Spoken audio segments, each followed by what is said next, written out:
All right, guys, I'm excited for today's episode because our guest is genuinely one of my favorite people. She's amazing. I mean, we've been building our businesses sort of side by side. We've been in masterminds together. Her team at Workplay Branding actually shoots our brand photos. So if you have ever seen any of our content out there and thought, okay, those photos are gorgeous, well, that's Lyrik's team. So we just love her. But beyond all of that, here's the thing. Lyrik has a sports story, and I knew the second that I heard it, it needed to be on this show and a part of this series and these episodes that we're doing to highlight the stories of athletes. She is the co-founder of Workplay Branding, a multi-million-dollar media company. Clients showing up in Target, billboards in Times Square, Oprah's favorite things. Like I had to double check. I'm like, is this legit? And it is. But before all of that, she was a Division I soccer player at Florida International University. And what happened at the end of her career is exactly the kind of thing we need to talk about here. So Lyrik, hi, I'm so glad that you're here. Hi guys, I'm so excited you guys invited me on. This is not my usual conversation, so I'm so excited. Yeah, we were both, I mean, I talk about my story quite frequently because of, I'm like the face and everything, but Christina got to share hers last time and it was like, we don't really talk about this very often. It was uncomfortable, but yeah. But Christina, I didn't even tell you this. We got an email from a mom just yesterday, and she was like, I listened to your episode about you and your co-founder quitting 2 times. And she's like, this is the exact situation that my daughter is in. And I'm going to share this episode with her because I think she's at the same exact crossroads. So even just our stories have already made a difference. So hopefully this gives us encouragement to keep talking about this. So Lyrik, let's hear yours. Take us back. When you were growing up playing soccer, what did that feel like? Like, who were you as a player? Oh my gosh. I grew up playing soccer my entire childhood, basically. I think I was 3 when my parents put me into like a soccer like program at the YMCA. And I just like from that moment on, it was all about soccer. And so I don't know what it was. If I like think back to it, it just clicked for me. I loved it. And I think it just came down to that. And even when I had friends growing up that played soccer, some of them would, quit or like just be frustrated with it or just think of it as a chore. And I just never thought of it like that. It was just such an outlet for me to be who I wanted to be. I was competitive and I just love to win. And I think that also translates now into business. But I don't know what it was about it because I started so young, but I just know looking back, I always loved it. I never thought of it like a chore. I always thought about it from the lens of like, wow, I get to do this and this is so much fun. That's awesome to hear. I was always kind of wondering that because I knew you loved soccer. We've talked about it before, but I wasn't sure if you always loved soccer and it was genuinely like not a ton of pressure, it was just fun, or was there a point where it kind of switched and it was a lot of pressure or a lot of stress and that actually made it less enjoyable? Was there a moment like that? Yeah, I mean, I think throughout growing up, there comes a point when soccer and sports in general now becomes about like, are you going to play in college? Or are you going to make this team? I think it was, oh gosh, I have to like go back into my memory. I think it was when I was in 4th grade. That's when they started to create these like more like club teams. Like you could start playing club and you try out for the team and then you make it. Some people don't. And I think that's that first kind of point of maybe rejection for some people. For me, as soon as I didn't even realize that I was like trying out or like what that was. I just loved it. And I was just playing like, rec soccer. And I tried out and the coach was like, oh my God, like, who is this girl? You're on the team like the first night. And so I never felt that type of rejection, but that was the first time where it was like, oh, there's people that don't make it. And then this comes up again around like end of middle school when you then transition into college soccer and like you've got you've got coaches from college teams on the sidelines watching you, and like some coaches come for certain players and not others, and I think it breeds this this environment where it's like, okay, well, why is that coach coming for this person, and that's a school I really like and whatnot. And so I think throughout that time, I think I was always really good at soccer. And so I don't think I felt the brunt of that too much. But I do remember just feeling this intense pressure from like end of middle school all the way up until high school, all the way through high school, actually. Because again, you're now playing for performance and for money, actually, like to go to these colleges. And so any kind of mess up is now like, oh my gosh, like, did that affect something that I really want, or getting on a certain team? Also during that time, you're playing and getting invited to be on regional teams, youth national teams, and like it's like such a weird environment for that. And so I think during that time was just like a lot of pressure to be perfect. So it wasn't so much about like, okay, this is fun and games. But to be honest, I kind of do like that environment in general, but it does eat at you, I think. Yeah, for sure. It does. And you mentioned in some of your intake stuff, and I think we've talked about it before, that one of the biggest mental challenges, which makes a lot of sense given the level that you were playing at, was letting go of perfectionism and the pressure to perform flawlessly. And I know that for a lot of athletes in our world, that's what they're feeling too. The better that they get, it's like a double-edged sword.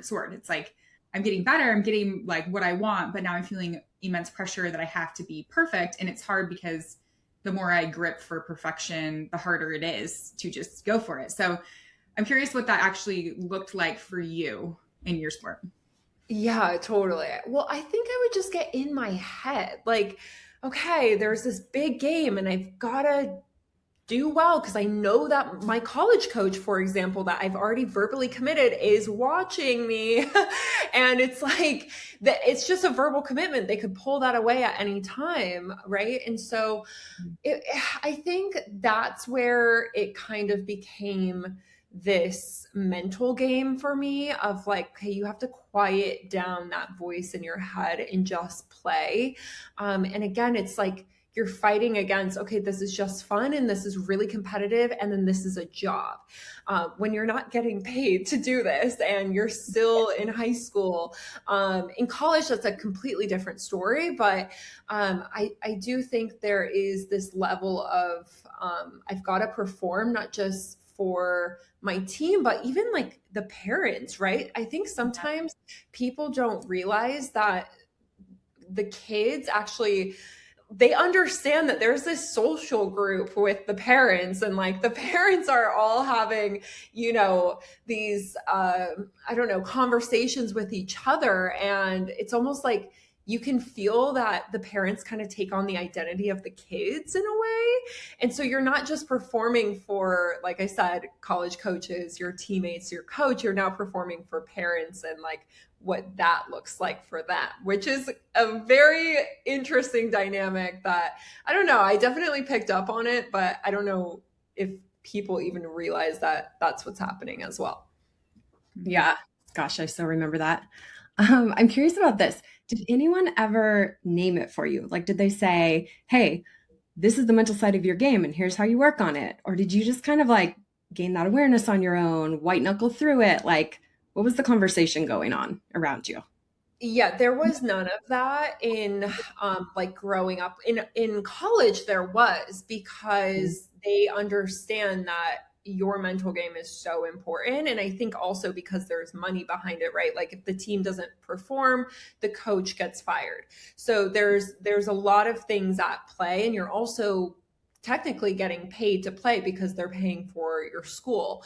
And so I think during that time, yes, there was so much mental education around how you visualize, how you stay gritty, how you stay mentally in it. But growing up, there wasn't any of that. In college, there definitely was. And I'm trying to think back to like what that was named, but it was more so themes around how to prepare mentally, I would say. Yeah. Yeah. That's kind of remember too in college. But that's the thing in high school, nobody really teaches that. Like your coaches expect you to be mentally tough and like get through it, but they don't really have skills to teach it. And then that ends up being the thing that makes or breaks whether a girl stays in the game. And I'm also curious, what do you wish you had back then? Like if there's a skill or a tool or conversation, maybe like when you were in high school, that would have been helpful. What would have that been? Um, Goodness. Maybe just more people talking about it, right? Like I Mhm. I don't it's so hard to like go backwards and think back to like what my brain was like back then, because now in hindsight I'm like, oh yeah, it would have been great to have like the visualization and like these mental tricks or like this mental toughness. I also think what would be really helpful if I was to like tell myself, hey, like this is what you need to do, is just like a zooming out, like understanding that this is not just like your entire life. It's your entire life right now. It's not your entire life. And I think that that would have allowed me to like relieve the pressure a little bit, because at the time I'm like, this is the only thing that matters. Mm-hmm. Yeah. Yeah, makes sense. I want to talk about the moment you actually stepped away. So you did quit your sport. It's a little different than Bree's and my stories where we like quit because we were burnt out and overwhelmed and couldn't handle the pressure. Your story's a little different. So you had 2 ACL tears. You missed 2 seasons, right? And then you had a choice in your last season in college to come back for a 5th year on your, I think you had a full ride scholarship, or start building your business. And you decided to go with your business, right? So, what was your thought process? What was going on inside of you? And also maybe share a little bit about how it was to be injured and on the team. Yeah, totally. Oh my gosh. Okay. So let's start with just like being injured. I had never been injured ever. And in women's soccer, the idea of tearing your ACL, I'm sure it's like this in all women's sports, but the idea of tearing your ACL is a real fear. Like I remember in high school, some of my friends and teammates tore their ACL and they completely missed out on like a college experience, because that's when people were getting recruited and like they were out and they missed the window. And so this fear of tearing your ACL is very real. And so I had not been injured ever for at all. And so when it happened, it actually happened in practice, and it was like I was going in for a tackle like any other tackle, and I just knew, like I could feel it in my knee when it happened. It was like the most excruciating pain. It was terrible. Anyway, and I got the MRI done, and it was a partial tear. And so they actually recommended, and if anyone is listening playing college soccer or just a woman in sports, do not rehab a partially torn ACL. Learn from me, get the surgery, recover, do the therapy, and then like move on. They actually had me not do surgery, rehab it back, and then try and play. And so I went through that entire rehab process. I was ready to go. And the day before preseason started, and again, like I was the strongest I had ever been, but I had a partially torn ACL. And I was just doing kind of like zigzag warm up turns with my friend, just a warm up, and no one else was on the field. There, we weren't even practicing, and I tear it completely again and almost completely blow out my knee, and not even like any kind of physical contact happened. And so it was like again, I was about to start the season and done. And so that, like going through that mentally of like, okay, you just rehab this all back and now you almost blow out your knee the day before preseason starts. It's definitely defeating because all I wanted to do was play. I loved it so much and it was such an outlet for me. And so that whole process was so scary. I had never done a surgery before. And so I had to do it. Like, it's hard, but like when you don't have a choice, you don't really have a choice. So I had to do surgery just even for my own life, like to be able to have a knee. And after that, I had to rehab it. I missed another season and I was a senior. And I was just like, at that point, I had been so far removed from playing in like the team that actually quitting didn't feel as intense for me, because now my identity was no longer wrapped up in being a soccer player anymore. I definitely felt like I was still on the team. I was a part of everything, and they forced me to be a part of everything for sure. But I was no longer identifying as that anymore. And I was growing my business and I was more so identifying there. And I was also like seeing all of my teammates prepare to graduate as well. And I was like, I don't know if I want to stay here without all my friends. And I'm also on this other trajectory. And so I've always had really good intuition. And I just remember thinking about it. And then my mom actually totally remember this. My mom is also my co-founder, which is funny, but she called me and she was like, what if like, do you want to keep playing? And I was like, low key, no. I just needed permission, I think. And having her just like reaffirm that, yeah, that's probably a good decision, was really helpful. So having that support system around me, now telling my college coach that I was not going to come back was really hard. She was not happy. Yeah.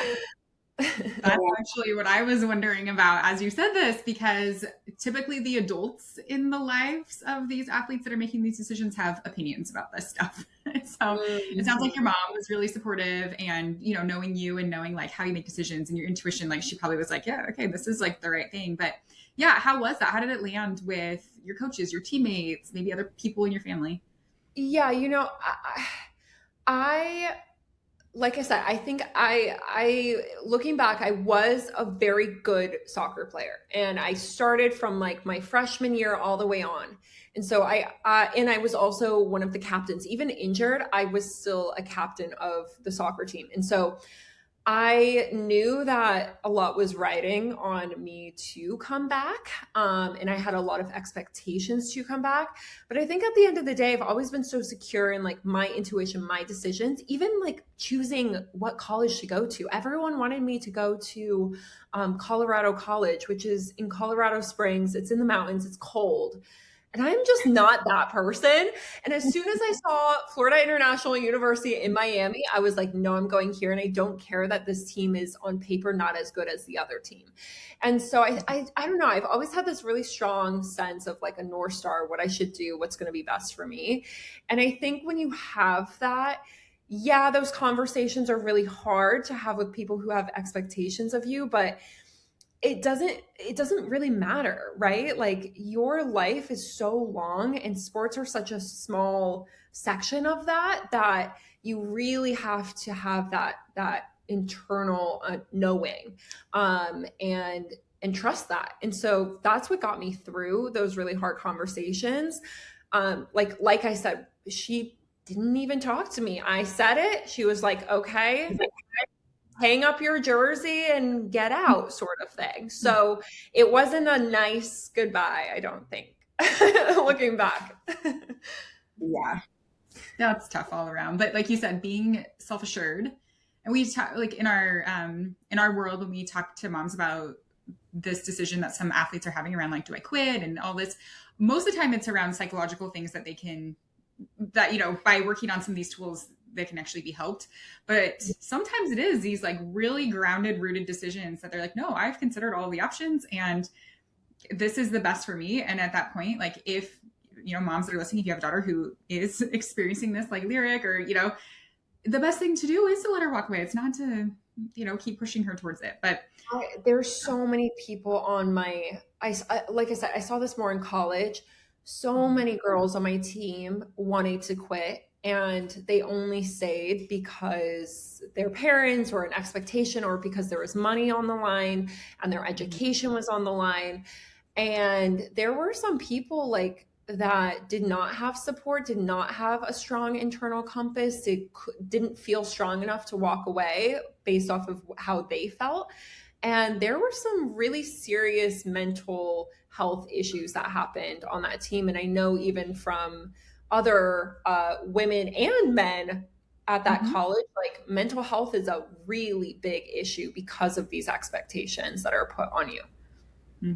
Yeah, I'm glad you mentioned that. I do want to ask you something going back to your mom. And I know that you and your mom have a very special relationship, especially because you are co-founders and who we also love. Yes. It's amazing. I'm like, she'd be the best like sports mom ever going through all of this. But I do want to ask, because we have so many moms that are listening, and athletes, you know, when you look back at your mom's role in your sports journey, like her support, her belief in you, the way she showed up, what's one thing that you'd want to tell her about what she actually did or didn't do? Maybe something that you've never said to her, because I know the moms that are listening right now, like their daughters aren't telling their moms these things. Maybe they will later, but I think it would be really great to hear from you. Yeah, I think what my mom always instilled in me is like this opportunity for soccer to be the vehicle to get to where you want to go, or like this potential. And so that really stuck with me, and maybe that's what made me persevere. Who knows?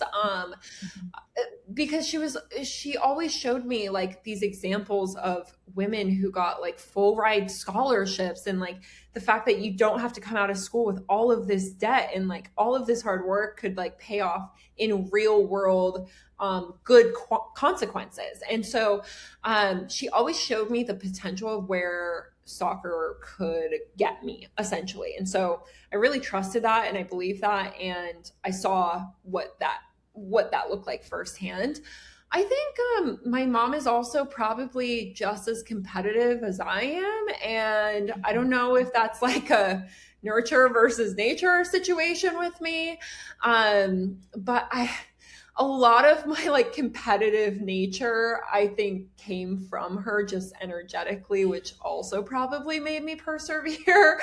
But that's more unsaid and unspoken. I would probably say that like, I think a lot of motivation in those harder times was probably, and I'm really close with my dad as well, both my parents, my whole family. And so I think it was probably also to make them proud, you know? And so I don't know if parents also realize that their kids, I think ultimately that's what they want too. Yeah. I could just imagine your mom as a sports mom. I feel like she's so intuitive, like in business stuff. She's so intuitive. Also, from the second I met you two, I just knew how much your mom loved you. Like she just is the best mom. So from our little bit of getting to see you two interact together. She is. And she definitely makes that known. Like I've never felt unloved, which I think also, I think because you feel like that when you're growing up, it's like, it doesn't matter what the college coach thinks of you when you're making the decision, because it's like, I've got my family, I've got my friends, like, you know, you feel supported in that, just because that's like what's the word? There's no, I don't know. There's no conditions around that. So.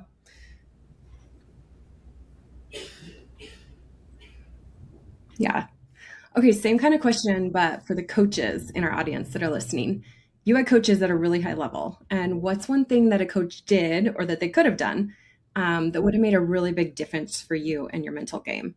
Do you think there's anything that the coaches missed, like maybe today's coaches are missing, that you would point out to them? Yeah. So, you know, what's interesting about this is I had very few women coaches, very, very few, well, pretty much all men coaches. The few women coaches that I had were probably the worst coaches that I had. And I don't know why, but you would think that as a woman, they would be able to understand you more or whatnot. And I just did not have that experience.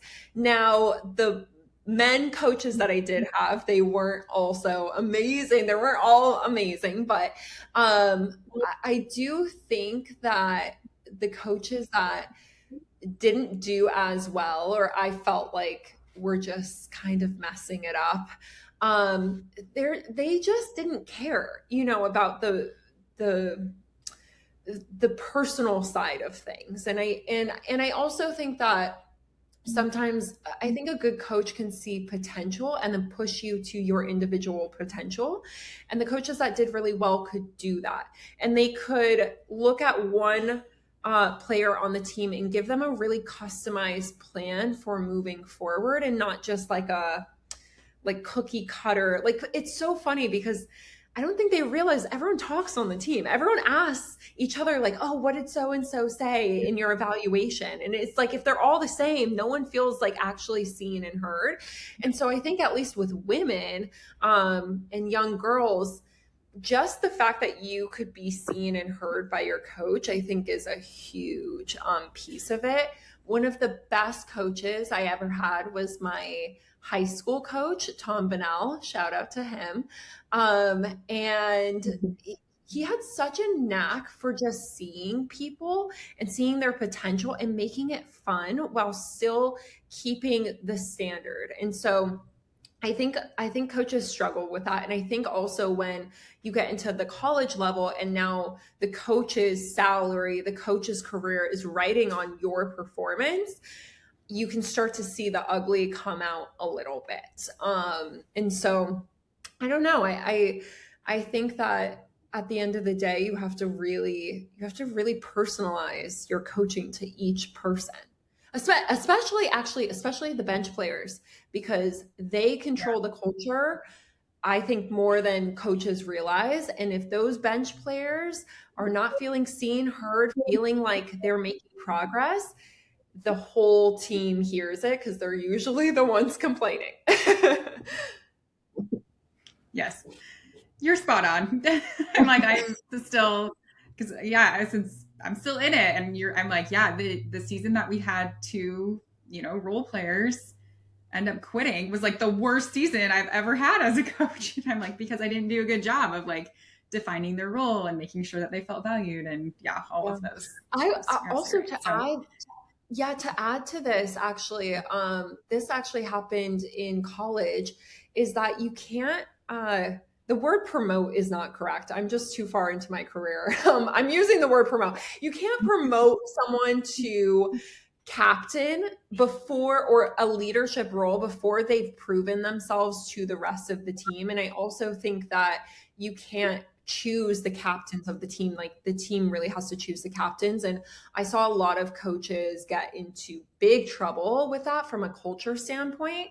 I don't know if this sounds crazy, but we had a college coach that made a freshman a captain, and that did not go over well. And also, if that person doesn't want to be the captain, don't force them to be the captain, because the team's going to feel it. Like, the captain doesn't need to be the best player. They need to be the best leader. And that doesn't necessarily mean performance. I remember my coach in high school, for my high school team, Tom, I told him I didn't want to be captain. I don't want to be captain. I don't want to be captain. I did not want that spotlight. I liked performing in my own little bubble. I didn't want to lead the team. I didn't want to do kumbaya with the team. I didn't want to figure that all out. And he let me not be the captain no matter what. And I think that was really important. But I saw the other side of that in college, where they would force people to be the captain, and that doesn't work. All right. I'm actually really glad you mentioned that, because we have a membership for coaches. It's called the Championship Program Membership. And we go over things like this, and we give them templates each month, and we dive into a specific topic, and then we come on live and dig into it. And just in February, our topic was the captain selection process. And so I laid out different ways you can select captains and the philosophy behind that. And one of the questions from a coach was, I have a sophomore. She's going to be a sophomore, and I think she's a great leader. Would it be a problem if I made her our varsity captain? And I have a team of 6 returning seniors. And I was like, do you want her to die? This is not going to go over well. I'm like, you can't, she probably is demonstrating great leadership qualities, but you're going to sabotage. First, you're going to put her in a tough position and it's going to be hard for her. Plus, like the seniors, they're controlling your culture. Like this is, so I'm glad you're saying that, because I think coaches need to hear it. Absolutely. Yeah. Well, Lyrik, a lot of people say sports teach them like discipline and teamwork and, you know, all of those wonderful things. But what did soccer actually teach you? Like the stuff that wasn't on a motivational poster, like grit and hard work. It did teach me grit. But what it taught me is, and I say this to people all the time, is like, you as a college athlete, I think specifically, have this switch in your brain where as soon as like you get yourself to, I think, your max, you turn that blaring red flag that's happening in your body like off, and you're able to push past whatever your brain and your body is telling you and say, no, we're going to go past this limit anyway, which can be a good and a bad thing. But it has really served me well in just my work and business, because there's a lot of tough things that happen constantly. You have to have hard conversations. You have to hire people. You have to fire those people. You have to make a decision and then realize that that was not the right decision. And you have to fail in front of people and your team. And it just is so hard. And then you have to keep going. And so I think when my brain is telling me like, this is too hard, how are we going to do this? I have the ability to turn that off. Like this fear, I can literally feel it and then push past it. And I think that comes from being an athlete. I also think competitiveness. I mean, I know that we live in a world now where it's like, okay, everyone deserves a trophy, but at the end of the day, I really like to win, and I like to be on top, and I like to be the best of the best. And I think soccer has just that was how I was in soccer. And so that has translated really well in my own career. And that doesn't mean putting other people down. That just means like you versus you, and how do you get to the top of whatever your mountain is. And I mean, that's just sports. And I don't know if I would have that or know the skill of working hard or the skill of doing that if I didn't have soccer, and specifically competitive soccer at the highest level. I love that answer. Let's see. One thing, just to finish this off, is you said in your intake survey something that really stuck with me. And that was that if you would have had more perspective earlier on, that would have reduced your pressure and made it easier to play more free.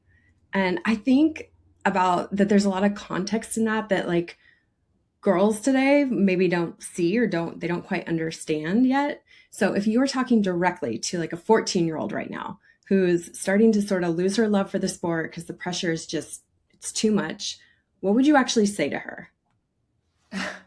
That life is so long. There's going to be so many lives that you live, and this is one life. Yes, it's really like this one portion of your life is one of your lives that you're going to live in your entire life.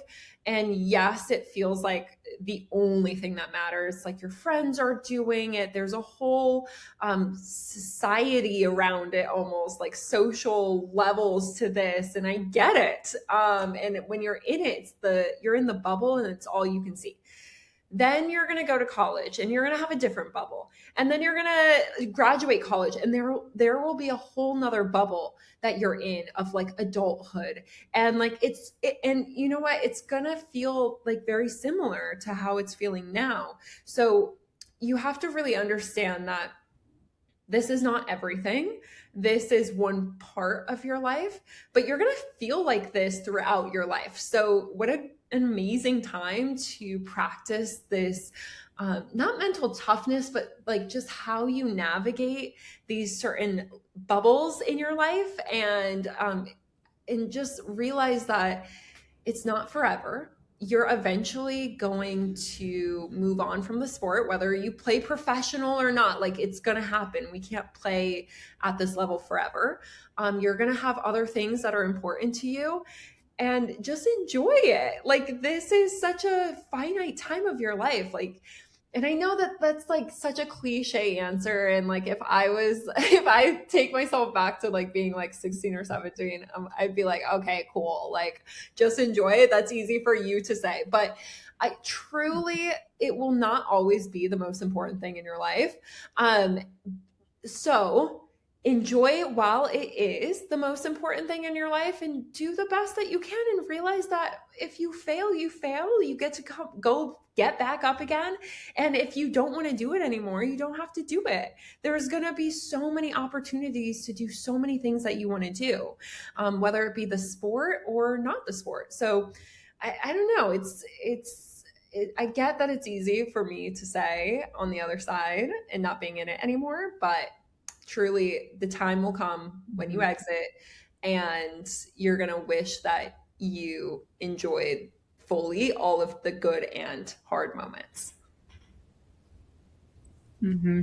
Yeah. And that's exactly why we need to have these conversations. So thank you, because somewhere out there's a 14-year-old with maybe 2 ACL tears. I don't know. She's into her soccer career and she's wondering, like, is this worth it? Do I keep going? And she needs to know that whatever decision she makes is not going to define her, but the tools that she builds along the way really will. And you are absolutely proof of that. So I will also say, can you tell me where to find you? Sorry, I'm just remembering something that I said earlier in the podcast about missing the gap when you have torn your ACL. I want to just like say that this is such an ACL tear is such a mental game. So if you are sitting here with an ACL tear, seeing your friends like get college scholarship things and opportunities, I knew so many people who took their ACL tears and mentally stayed in it and still got college scholarships, and then people who mentally checked out and were like, I quit. So no matter what, you can get what you want, even if the circumstance doesn't feel like that right now. So I also want to make that really clear.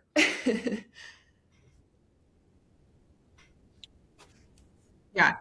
I'm glad you said that, because there's people in that. We have a lot of athletes in our program who are doing our mental training program because they're injured. They're like, I need to stay mentally in it because I still have goals, and the goals might look different, but yeah. Okay, well, you tell us where people can find you, because you've got a lot working in your company, and I don't know, I just think that there's probably moms and coaches out there that want to connect with you. So let us know where we can find you. Yeah, totally. I mean, anything you want to send me, DMs. I'm constantly on Instagram at Lyrik, Lyrik .Fryer, FRYER. Send me a DM if you want any advice, especially around college soccer. I'm an open book. Yeah. Well, thank you. And moms and coaches, if this hits you, share it. This is a great one for athletes to listen to as well. So text it to someone, because these conversations that happen like in the car, on the sidelines, in the locker rooms, like all of this matters more than we know. So thank you again, Lyrik, for sharing so generously. It was so great to have you.